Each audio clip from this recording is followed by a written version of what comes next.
신약 성경 디모데후서 3장 말씀입니다. 디모데후서 3장 14절에서 17절 말씀을 제가 봉독해 드리겠습니다. 디모데후서 3장 14절에서 17절입니다. 그러나 너는 배우고 확신한 일에 거하라. 너는 내가 누구에게서 배운 것을 알며 또 어려서부터 성경을 알았나니 성경은 능히 너로 하여금 그리스도 예수 안에 있는 믿음으로 말미암아 구원에 이르는 지혜가 있게 하느니라. 모든 성경은 하나님의 감동으로 된 것으로 교훈과 책망과 바르게 함과 의로 교육하기에 유익하니 이는 하나님의 사람으로 온전하게 하며 모든 선한 일을 행할 능력을 갖추게 하려 함이라. 아멘. 할렐루야. 오늘은 하나님 앞에서 어린이를 생각하는 주일입니다. 다음 세대 어린이들이 만날 세상은 어떤 세상일까? 또 우리 다음 세대를 어떻게 양육을 하는 것이 합당한가? 본문 말씀을 중심으로 해서 어려서부터 알아야 할 성경이라는 제목으로 말씀을 살피면서 함께 은혜를 나누기 원합니다. 한번 옆에 분들 손잡고 인사 나눕시다. 말씀을 통해 은혜 받읍시다. 은혜 받는 시간 되시기 바라요. 첫 번째는 말세에 고통하는 때가 이른다, 이렇게 말씀을 합니다. 오늘 본문이 들어있는 디모데후서 3장 1절을 보면 이렇게 말씀하죠. 너는 이것을 알라. 말세에 고통하는 때가 이르리니 라고 말씀해요. 무슨 말입니까? 말세에 고통하는 때가 분명히 이를 것이라는 말씀이에요. 여기서 말세에 고통하는 때란 어떤 때일까? 먹을 것이 없을 때일까? 입을 것, 마실 것이 없을 때일까? 그런 고통의 때가 아니올시다. 여기서 말씀하는 고통의 때란 예수 믿지 않는 사람들이 총칼을 들고 와서 우리를 박해하는 그런 고통의 때일까? 그것도 아닙니다. 여기서 말세에 고통하는 때란 아주 우리를 긴장시키는 말씀이죠. 예수님을 믿고 신앙생활을 하는 우리 성도들이 삶의 현장에서 말씀의 가르침과 전혀 상관없이 세상 사람처럼 사는 모습을 믿음의 신실한 사람들이 그 모습을 볼 때 마음의 고통을 느끼는 그 고통을 말세의 고통, 이렇게 말합니다.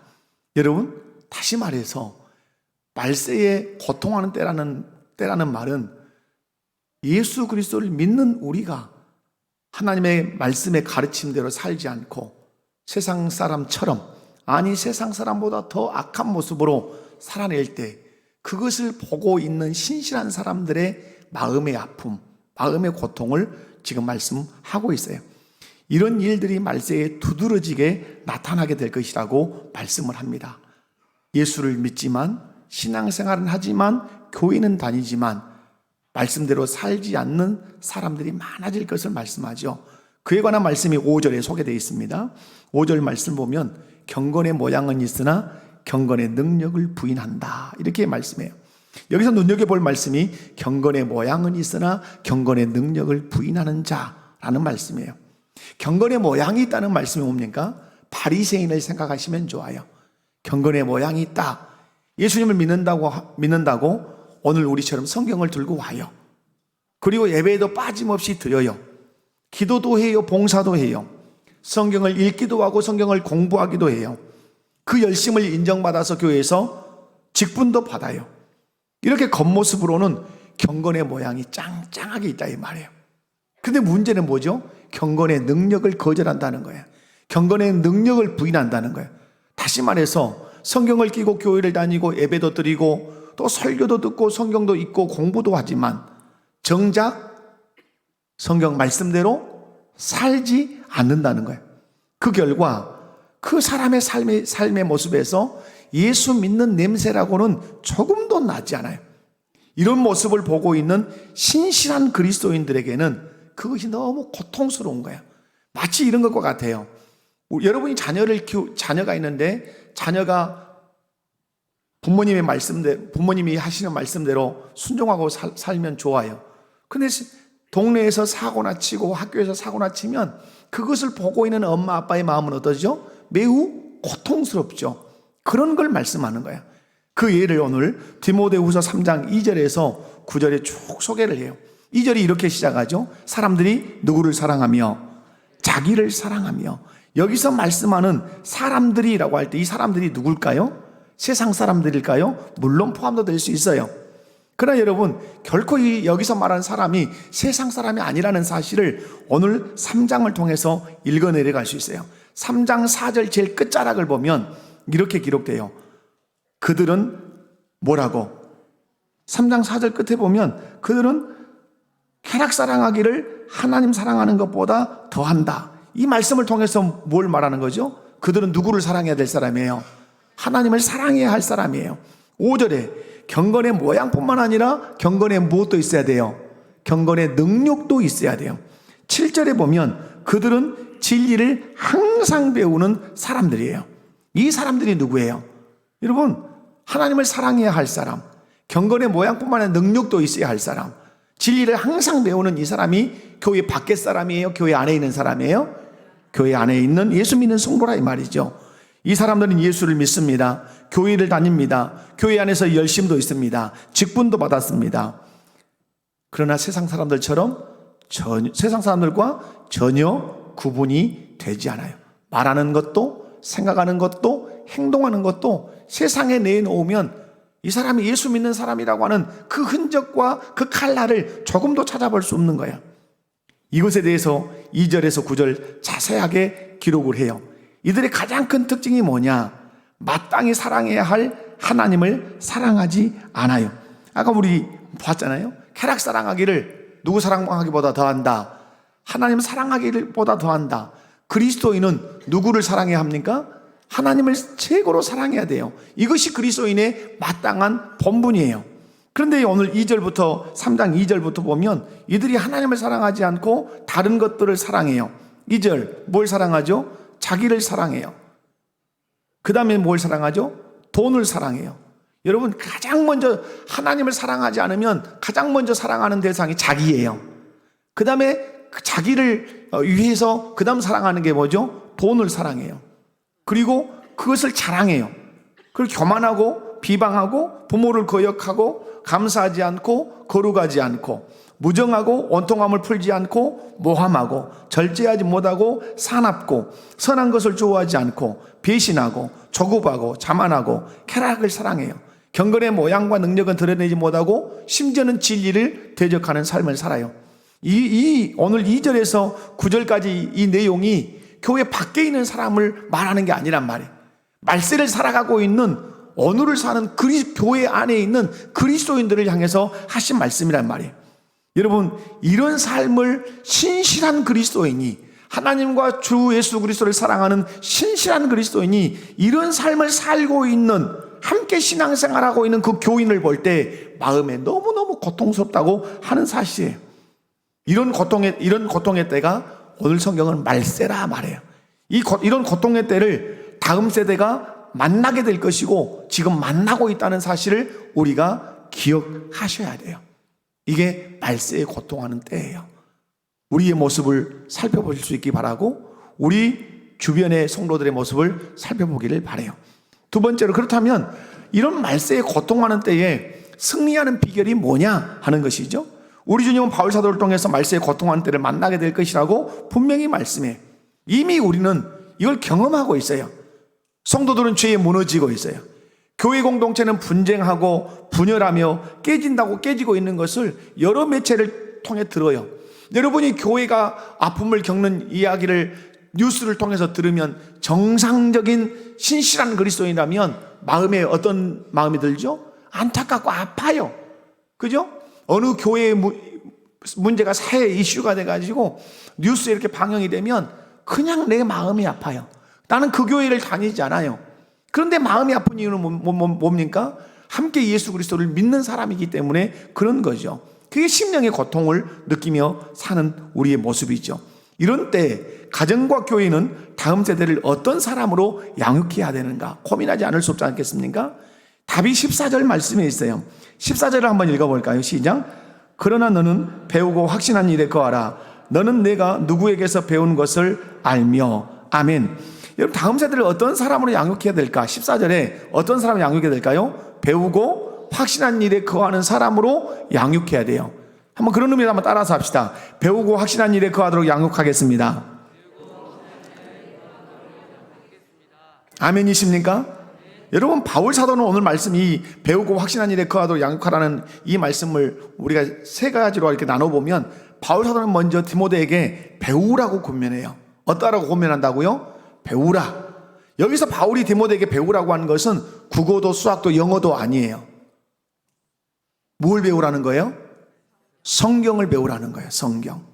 바울은 디모데에게 성경을 배우라고 지금 권면하고 있어요.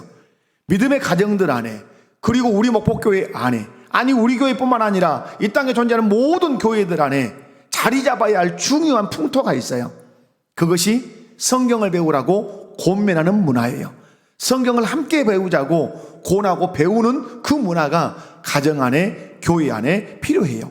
저는 우리 목포교회 안에 성경을 배우라고 서로 권면하고 성경을 함께 배우자고 권면하는 그런 문화가, 그런 영적인 분위기가 우리 교회 안에 풍성해지기를 원합니다. 특히 우리 아이들에게 성경 배우기를 권면하는 그런 부모, 그런 교회가 되기를 바랍니다. 그래서 아이들에게 성경을 배우게 하는 부모와 교회가 되어야 돼요. 그래야 다음 세대가 말세에 고통하는 그 현상을 보더라도 이어갈 수 있는 것이죠. 디모데는 어렸을 때부터 성경을 배웠어요. 누구에게 배웠을까요? 우리 디모데 후서 1장 5절을 함께 읽어보도록 하겠습니다. 디모데 후서 1장 5절을 읽습니다. 이는 내 속에 거짓이 없는 믿음이 있음을 생각합니다. 이 믿음은 먼저 내 외조모 로이스와 내 어머니 유니게 속에 있더니 내 속에도 있는 줄을 확신하노라. 아멘. 무슨 말씀입니까? 디모데는 어렸을 때부터 성경을 배웠는데 먼저는 누구에게 배웠습니까? 에조모 로이스, 외할머니 로이스에게 배웠단 말이에요. 그 다음에 누구에게 배웠습니까? 어머니 유니게를 통해서 배웠어요. 여러분, 이 당시 여성들의 이름을 기록하는 것은 그리 흔하지 않아요. 그런데 성경은 여성들의 이름을 이렇게 잘 기록합니다. 오늘 에조모 로이스, 외할머니 로이스가 성경에 기록됐어요. 디모데의 어머니 유니게의 이름이 기록됐어요. 무엇을 의도하고 있을까요? 무엇을? 나는 성경을 가르치는 여성들의 그 이름을 영광스럽게 해줄 거야. 성경을 가르치는 할머니의 이름을 나는 높여줄 거야. 성경을 가르치는 어머니의 그 이름을 나는 높여줄 거야. 그에게 명예를 줄 거야. 이런 의미가 이 말씀 안에 들어있다는 것입니다. 여러분, 할머니도 어머니도 디모데에게 성경을 가르쳤어요. 그랬더니 디모데 안에 믿음이 생겼어요. 어떤 믿음이 생겼습니까? 오늘 말씀을 보면 거짓 없는 그 순수한 믿음이 디모데 안에 생겼어요. 디모데는 외할머니 또 그리고 어머니로부터 성경을 배웠을 뿐만 아니라 디모데는 바울 사도를 통해서 성경을 배웠어요. 여러분, 바울 사도는 훌륭한 성경 스승이에요. 성경을 13권이나 기록한 그런 탁월한 성경 교사예요. 그런데 디모데가 이 바울에게 성경을 배운 거예요. 여러분, 그런 의미에서 디모데는 복받은 사람이에요. 이유는 어려서부터 애할머니와 어머니로부터 성경을 배울 수 있었을 뿐만 아니라 그 탁월한 성경 교사인 바울에게 성경을 배웠기 때문에 이 디모데는 복을 많이 받은 사람이에요. 사랑하는 성도 여러분, 부모가 자녀를 사랑하는 그 행동이 있어요. 그 행동이 무엇입니까? 부모가 자녀를 사랑하는 행동, 안심 사다, 등심 사다, 갈비살 사다, 재서 이빠이 그냥 이마에 기름이 줄줄 흐르도록 먹이는 부모. 여러분, 자녀를 사랑하는 행동이겠죠. 그러나 여러분, 부모가 자녀를 사랑하는 중요한 행동이 오늘 본문에 있는 거죠. 어렸을 때부터 뭘 가르쳐주는 부모? 성경을 가르쳐주는 부모예요. 아무리 물질적으로 풍요로운 가정에 태어났다 할지라도 가정에서 아이들에게 성경을 가르치지 않는 것은 자녀를 사랑하지 않는 것이에요. 그건 방치하는 것이에요. 여러분, 성경을 가르치지 않고 밥만 이빠이 먹이고 고기만 양신 사다가 먹이면 죄송한 얘기지만 그건 양육이 아니고 그건 사육이에요. 죄송한 표현이에요. 고기 먹이고 밥만 먹이는 것은 양육이 아니에요. 진정한 그리스도인의 진정한 양육은 하나님의 말씀은 성경을 가르치는 것이에요. 우리 주님 말씀했어요. 사람이 떡으로만 살 것 아니요 하나님의 입에서 나오는 모든 말씀으로 살 것이니라. 믿으십니까? 사람이 떡으로만 살 것이 아니에요. 육신을 가졌기 때문에 떡 먹어야 돼. 그것만 가지고 안 돼. 이유, 영적인 존재이기 때문에 그래요. 영이신 하나님의 입에서 나오는 모든 말씀으로 우리가 살아야 된다고 그렇게 말씀해요. 자녀를 온전히 사랑하는 그 가정은 자녀에게 하나님의 말씀을 가르쳐요. 성경을 가르친다 이 말이에요. 여러분에게 제가 도전하겠습니다. 여러분의 가정이 자녀들을 밥만 먹이고 고기만 먹이고 용돈만 두둑하게 주는 사육하는 가정이 아니라 하나님의 입에서 나오는 그 생명의 말씀, 진리의 말씀을 가르치는 양육하는 가정이 되시기를 주님의 이름으로 축원합니다. 어떤 아이가 복받은 아이인가? 어떤 아이가 복받아요? 좋은 옷 입고 용돈 두둑하게 받으면 복받은 아이입니까? 복받았다고 말할 수 있겠지요. 진정한 복은 할아버지 할머니 무릎 위에 앉아서 성경 배우는 아이들이 복받은 아이들이에요.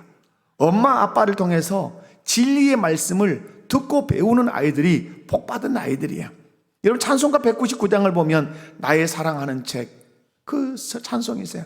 나의 사랑하는 책 피로 개어졌으나 어머니의 무릎 위에 앉아서 성경 말씀 내가 배웠다. 귀하고 귀하다. 이 찬송을 여러분의 자녀들이 훗날에 부르실 수 있어야 돼요. 아멘이십니까? 그러려면 여러분의 자녀들이 훗날에 나의 사랑하는 책 비로 개어졌으나 어머니의 무릎 위에 앉아서 그 말씀을 내가 배웠다. 그것이 귀했다. 이런 고백을 하려면 오늘 여러분이 하셔야 할 일이 무엇입니까? 우리 아이들 무릎 위에 앉혀놓고 아이들에게 말씀을 가르쳐야 돼요. 가르치고 또 가르쳐서 우리 아이들이 훗날에 내가 죽고 난 이후에 어머니와 함께 아버지와 함께 읽었던 그 성경을 펼쳐놓고 헤어진 이 성경 우리 어머니와 함께 읽었다. 우리 아버지와 함께 읽었다. 이 고백 할 수 있어야 되지 않겠습니까? 여러분 엄마 아빠를 통해 성경을 배우는 아이들이 복받은 아이들인 줄로 믿습니다. 여러분 물질이 조금 부족해도 좋은 옷을 입지 못해도 엄마와 아빠와 함께 가족들과 식탁에 둘러앉아서 오늘 들었던 성경 말씀을 설교 말씀을 나누고 읽었던 성경 말씀에 대해서 서로 나눈다면 정말 그 식탁이 복된 식탁 아니겠냐 이 말이에요. 그러나 정말 기름진 음식, 바다에서 온 물고기, 육지에서 온 그런 기름진 소고기, 아무리 기름진 걸 갖다 놓고 먹는다 할지라도 거기서 하나가 빠지면 안 된단 말이에요. 그게 뭐예요? 하나님의 말씀을 나누는 것이 빠지면 안 돼요. 그거 안 돼요. 여러분의 식탁은 건강하십니까? 여러분의 식탁 교제는 건강하십니까? 밥만 이빠이 드시면서 말씀이라고는 조금도 나누지 않는 그런 식탁은 아니지 않습니까?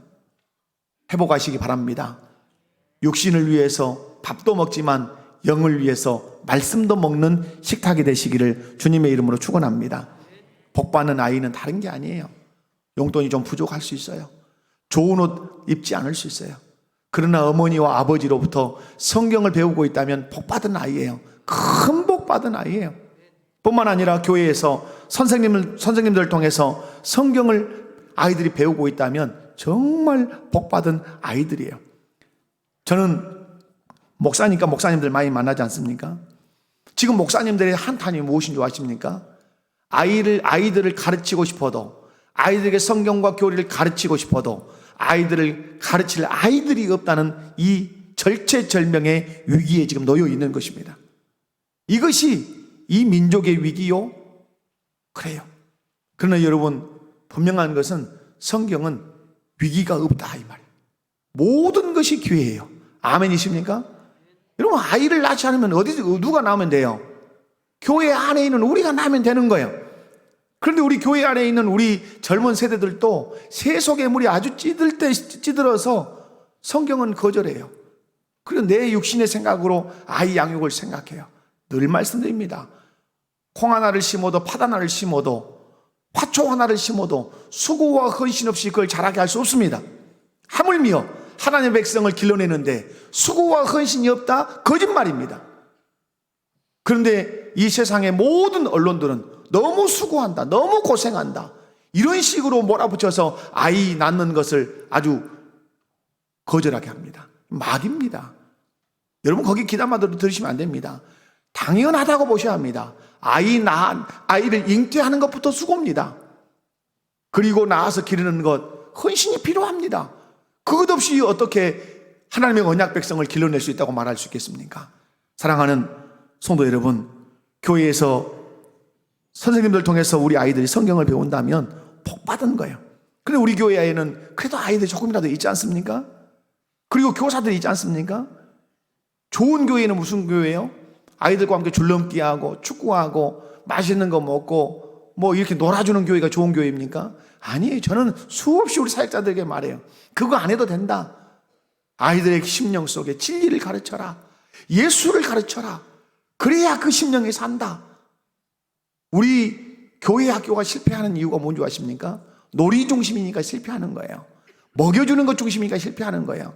진리 중심, 성경 중심이어야 성공할 수 있는 거예요.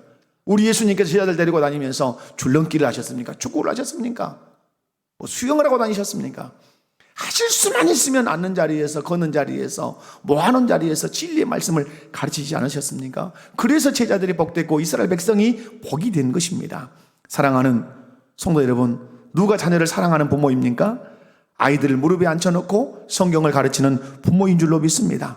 어떤 손자 손녀들이 복받은 손자 손녀입니까? 할아버지 할머니를 통해서 진리의 말씀, 성경 말씀을 듣고 배우는 것입니다. 그렇다면 언제부터 언제까지 성경을 가르쳐야 하느냐 하는 거죠. 여러분, 언제부터 성경을 가르쳐야 되고 언제까지 가르쳐야 되죠? 15절 말씀 보겠습니다. 15절 보면 또 어려서부터 성경을 알았나니 이렇게 말씀해요. 여러분, 성경은 언제부터 이 디모데가 배웠습니까? 어렸을 때부터 배웠단 말이에요. 성경은 언제부터 배워야 된다? 어렸을 때부터. 여러분, 70대니까 성경이 읽혀 지칩니까? 60대시니까 성경이 쏙쏙 들어오십니까? 아니에요. 여러분, 제가 신앙교육의 3대 원리를 말씀을 드린 적이 있어요. 자, 한번 일부 예배는 말씀 한 분이 계셨어요. 자, 신앙교육의 3대 원리를 제가 칠판을 놓고 여러분에게 말씀했는데 세 가지 한번 말해봐요. 1. 저번에 일부 예배 참석한 분이요. 신앙교육의 3대 원리 1. 최대한 빨리 어렸을 때부터 가르쳐라. 두 번째, 이부 예배는 뭐 수요예배도 안 나오시는 분들 많으시나? 1. 최대한 빨리 가르쳐라. 어렸을 때부터. 2. 반복적으로 가르쳐라. 반복적으로. 세 번째, 근본적인 것. 사람들이 어렵다고 하는 것부터 가르쳐라. 이 말이에요. 여러분, 디모데가 이렇게 성경을 배웠어요. 어렸을 때부터 성경을 배웠어요. 안지나서나 애할머니와 어머니 바울 사도를 통해서 계속해서 반복적으로 성경을 들었어요. 그리고 아주 근본적인 것부터 하나님에 대하여, 진리에 대하여, 구속에 대하여, 하나님 나라에 대하여 배웠어요. 그러니까 오늘 성경이 기록하죠. 디모데 속에 어떤 믿음이 있다? 거짓 없는 순수한 믿음이 자리했다고 말씀해.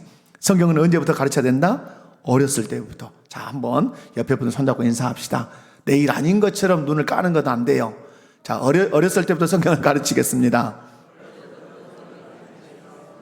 분명한 것은 성경은 최대한 빨리 가르치면 좋아요. 아멘. 자, 언제, 왜 그러냐면 어느 때라고 얘기해야 되냐면 어렵다는 개념이 들어오기 전에 성경을 가르쳐야 돼요.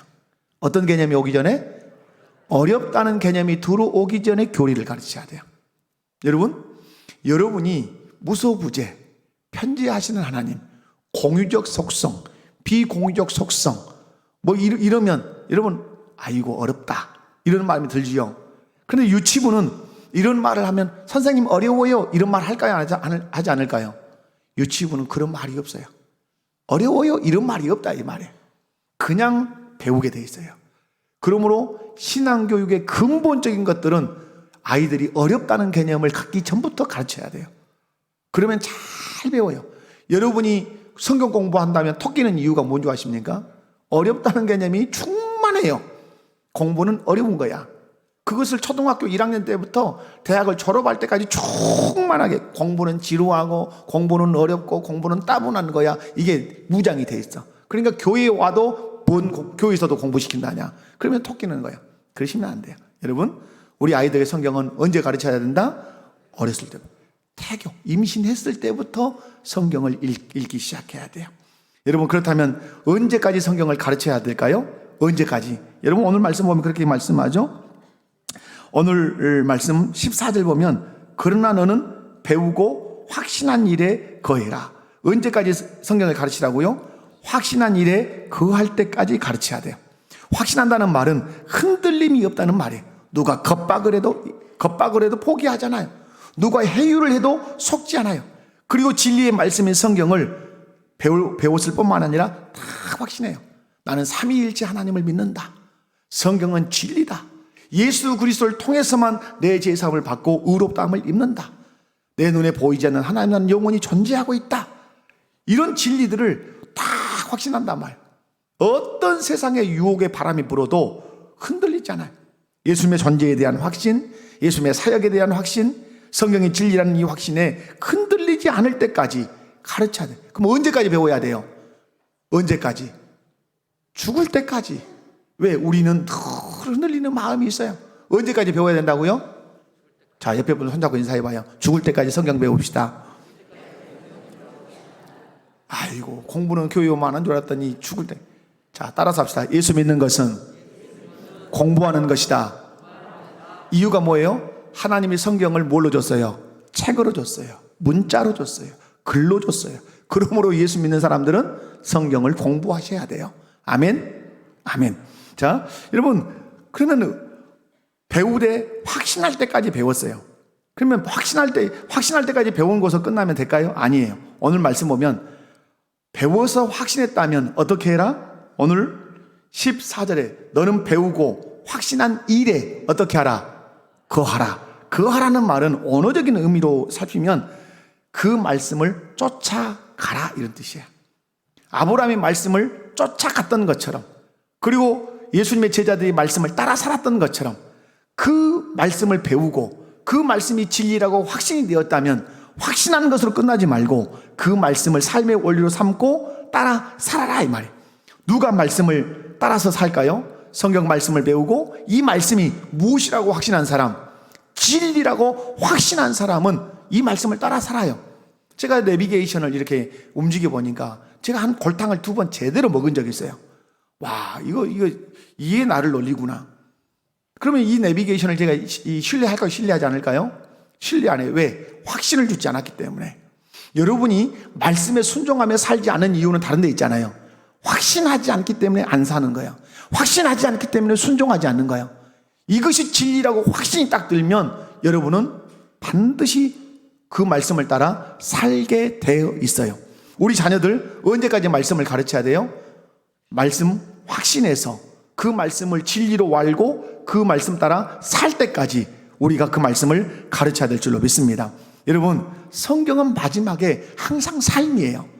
여러분, 모세가 시내산에 올라가서 율법을 받았어요? 율법을 받으니까 하나님 뭐라고 말씀해요? 그 율법을 따라서 살아라 말씀해요. 여러분, 예수님이 산 위에 올라갔어요. 제자들이 예수님께 나왔어요. 산상수훈을 말씀했어요. 마태복음 5장의 7장까지. 그리고 그 5장의 7장 속에 들어있는 가장 중요한 말씀이 뭐죠? 이 말씀대로 살아라. 나는 율법을 폐하러 온 것이 아니라 율법을 완성하러 왔다. 이 말씀대로 살아라. 요한계시록에 믿음이라는 말이 강조됐을까요? 행하라는 말이 강조됐을까요? 요한계시록은 재밌게도 믿음을 본다는 말씀이 거의 없어요. 다 무엇이에요? 네 행위를 내가 한다. 내가 네 행위를 본다. 그러면 믿음 안 본다는 말일까요? 아니죠. 이미 믿음은 전제된 것이죠. 네가 믿음을 가지고 성경 말씀을 진리라고 확신했다면, 예수님이 네 구주라고 확신했다면 너는 진리를 따라 살아야 돼. 삶으로 네 믿음을 증거해야 돼. 이렇게 되는 거죠. 사랑하는 성도 여러분, 우리 아이들 성경을 가르칠 때 잘 가르쳐야 돼요. 언제부터 가르쳐야 된다고요? 어렸을 때부터 성경 가르쳐야 돼요. 그리고 그 말씀이 진리라고 확신할 때까지 가르쳐야 돼요. 거기서 끝납니까? 아니죠. 진리라고 확신한 그 말씀을 따라 살도록 가르쳐야 돼요. 그러면 다음 세대가 배워야 할 성경은 어떤 것인가? 세 번째, 이거예요. 자, 다음 세대가 배워야 될 성경은, 먼저는 성경은 무엇이다? 하나님의 말씀이. 따라서 합시다. 성경은 하나님의 말씀이다.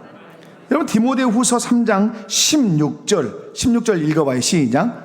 모든 성경은 하나님의 감동으로 된 것으로 교훈과 책망과 바르게 함과 의로 교육하기에 유익하니. 아멘. 여기서 눈여겨볼 말이 모든 성경은 하나님의 감동으로 된 것이다. 이건 여러분 쉽게 얘기하면 성경은 하나님이 기록하셨다 이 말이에요.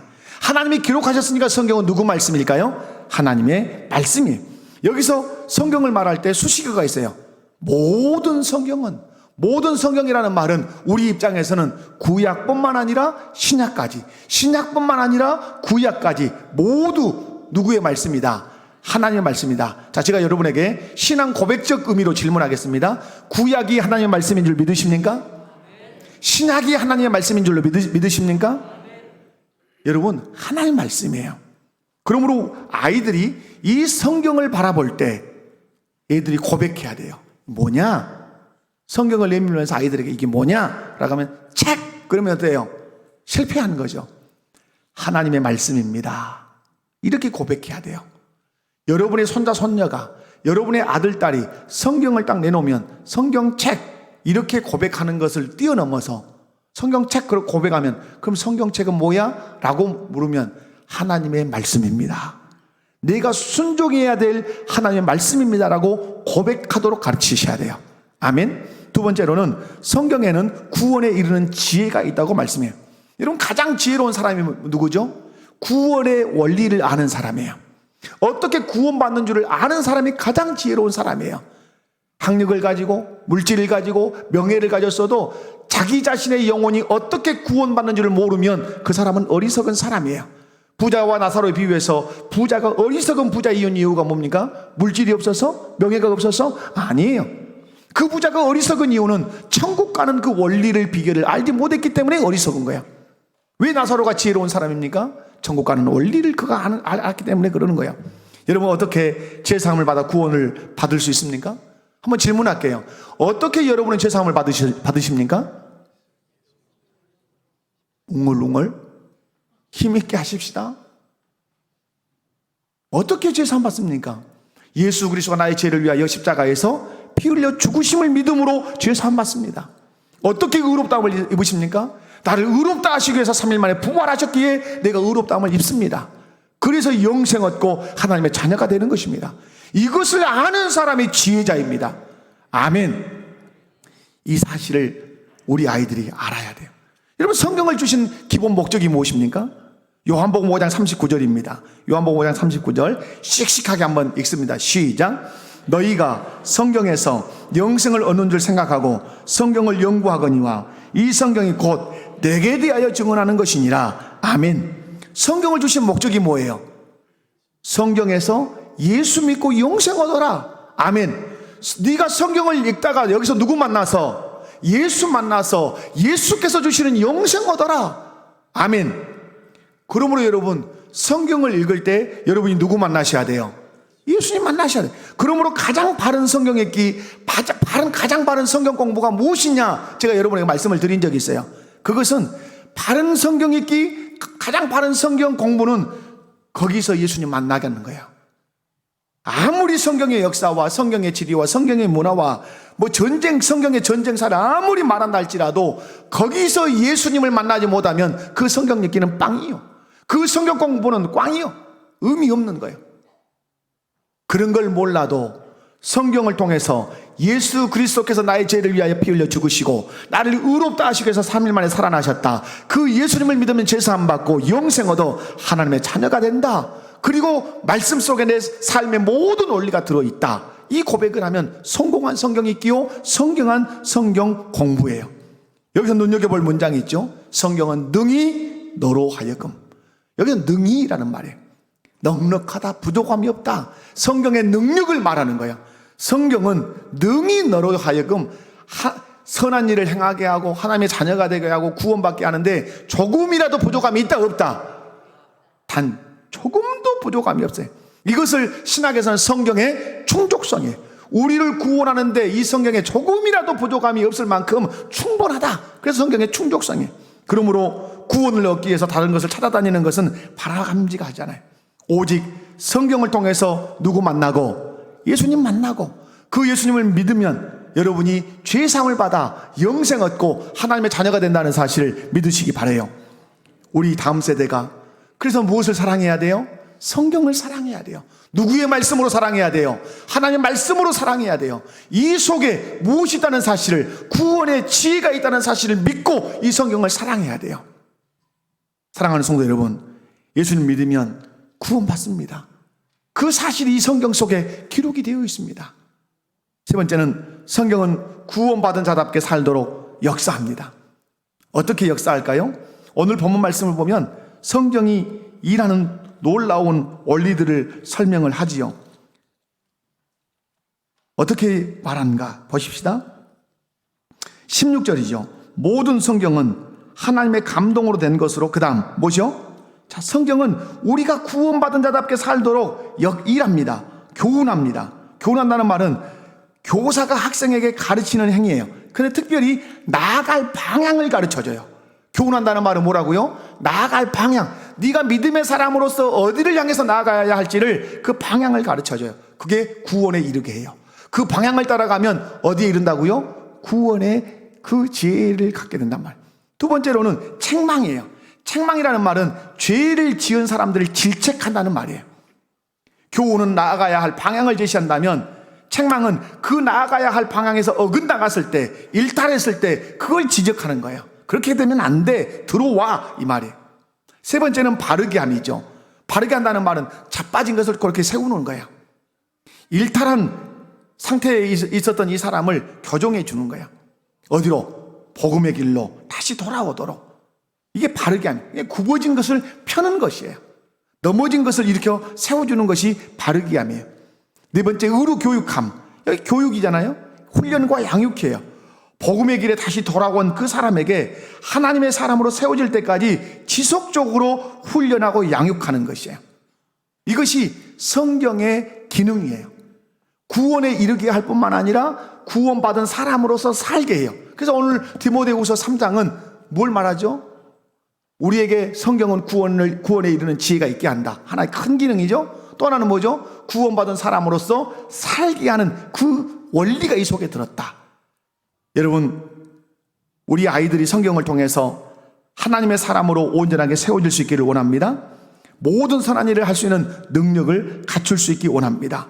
그러기 위해서 여러분, 아이들에게 성경을 사랑하게 하고 성경을 읽히고 성경을 배우게 해야 될 줄로 믿습니다. 말씀 맺습니다. 말세에 고통하는 때가 이르러요. 그 고통은 어떤 고통입니까? 그 고통은 성도들이 말씀대로 살지 않는 것을 보는 고통이에요. 그것을 우리 다음 세대가 보게 될 거란 말이에요. 그렇다면 우리 다음 세대들, 그런 삶의 현장을 보게 될 다음 세대를 어떻게 키워야 되죠?